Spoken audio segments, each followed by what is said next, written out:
Chips बनवण्यासाठी आपल्याला अशा मोठ्या बटाट्यांची आवश्यकता आहे। हे स्वच्छ धुवून आणि याची वरची साली आपल्याला काढून टाकायची आहेत। साल काढलेले बटाटे आपल्याला पाण्यात ठेवायचे आहेत। एका पातेल्यात पाणी आपल्याला घ्यायचं आहे, त्यामध्येच आपल्याला हे चिप्स करून घ्यायचे आहेत। चिप्स पाडून रेडी आहे।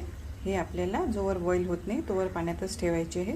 मोठ्या पातेल्यात आपल्याला पाणी घ्यायचं आहे, त्यामध्ये मीठ घालायचं आहे, थोडासा खायचा सोडा आपल्याला घालायचा आहे।